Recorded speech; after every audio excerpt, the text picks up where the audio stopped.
বিভিন্ন ধরনের বাঙালি খাবার নিয়ে শাওনের রান্নাঘরে আপনাদের সবাইকে স্বাগত। ঝালে ঝোলে দই মাংস খেতে কিন্তু আমরা বাঙালিরা ভীষণ ভালোবাসি, কিন্তু সেটা কিভাবে সম্ভব সেটাই জানবো আমাদের শেফ শর্মিষ্ঠাদের কাছ থেকে। হাই শাওন। হ্যালো, কেমন আছো? খুব ভালো আছি, তুমি ভালো আছো? ভালো আছি। চলো এখন আমরা শিখি মাংস, দই মাংস। আচ্ছা, দই মাংসর কি স্পেশালিটি? দই আর মাংস তো আছে, রান্না নামেই বোঝা যাচ্ছে। নামেই বোঝা যাচ্ছে, দইও আছে মাংসও আছে, ঠিক আছে। আর কি আছে? পিওর ঘি। রান্নাটা হচ্ছে পিওর ঘিতে, একটু রিচ রান্না হয়। আচ্ছা, তেজপাতা, রসুন বাটা, নুন, গরম মশলার গুঁড়ো, লঙ্কার গুঁড়ো, এটা হলো আদা বাটা, পেঁয়াজ বাটা। বেশ। বাকিটা খুব সিম্পল, কিন্তু রান্নাটা হচ্ছে তোমার পুরো পিওর ঘিতে। পিওর ঘিতে। তুমি আমাকে একটা প্যান দেবে।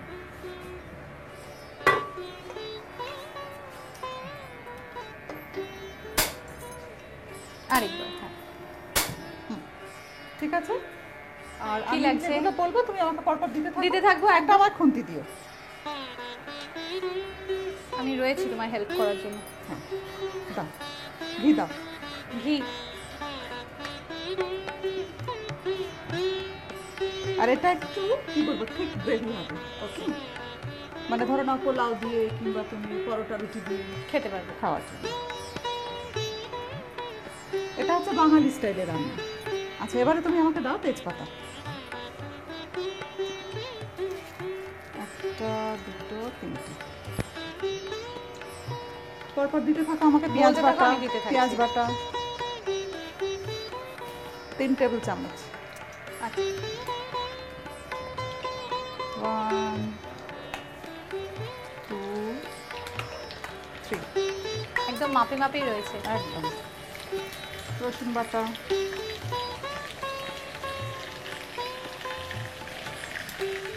One table spoon. আদা বাটা, মেজারমেন্ট কিন্তু আপনারা নোট করে নিন। 1 টেবিল স্পুন। এবার রাখো,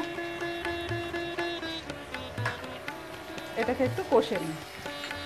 তাহলে আমাকে একটা কাজ করে দিও। কি একটা লাগবে? বড় বোলের মধ্যে তুমি এই টক দইটা একটু ফেটিয়ে দিও। বেশ, ঠিক আছে। দইটা কেন ফেটিয়ে দিতে হয় জানো তো?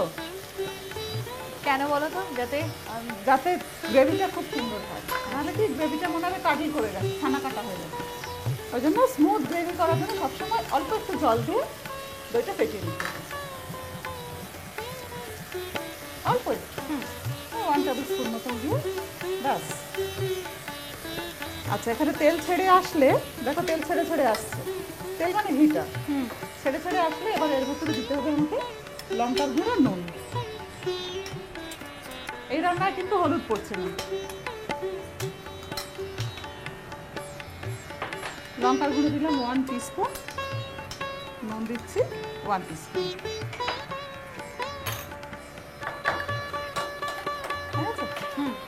দাও।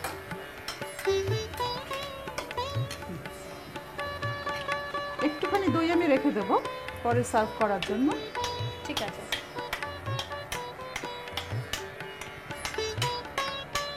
গার্নিশ করার জন্য 1 টেবিল স্পুন মতন ফ্যাটানো দই আমি রেখে দিলাম। লাস্টে দেবো। লাস্টে রেখে দিলাম।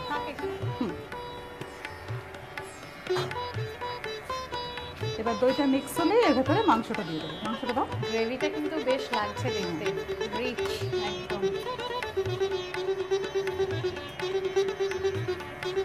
এখানে আমার 400 গ্রাম মতো মাটন আছে। আচ্ছা, এবার এই যে মশলাটা এর ভেতরেই মাংসটা কষতে থাকবে। জল টল কিছু পড়ছে না? পরে পরে। কষা হয়ে গেলে তারপর জল দিয়ে ঢাকা দিয়ে দেবো। আচ্ছা, এবারে দেখো মশলাটা কষা হয়ে গেছে, একটু জল দেবো।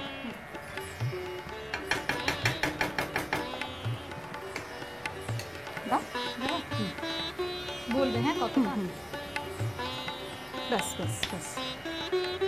এবারে ঢাকনা দিয়ে দাও।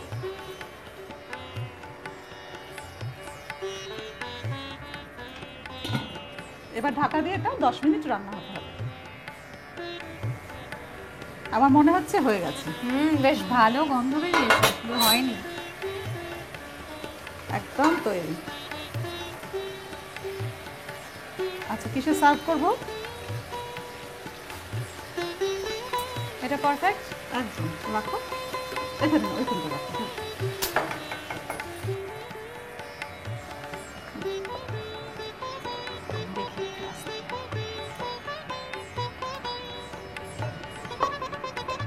ঠিক আছে, গ্রেভিটা একটু ঘন মতন হয়েছে। ঘন হয়ে গেছে, ওটা ঘিটার জন্য হলো। না না, মশলাটাই বেশি জল পড়েনি তো। আচ্ছা গরম মশলার গুঁড়ো দিচ্ছি। আচ্ছা, ওপরে ছড়িয়ে 1 টিস্পুন মতো গরম মশলা গুঁড়ো দিলাম। আর এই যে টক দইটা রেখেছিলাম আমি, ওটা আমাকে দিয়ে দাও।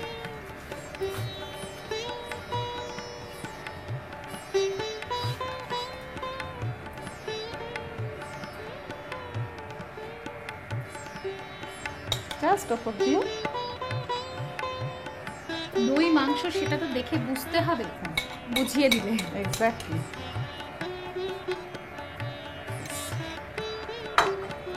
একদম রেডি দই মাংস। গ্রেট। গরম গরম দই মাংস তো রেডি, শুধু খাওয়ার অপেক্ষা। কি দিয়ে খাবেন?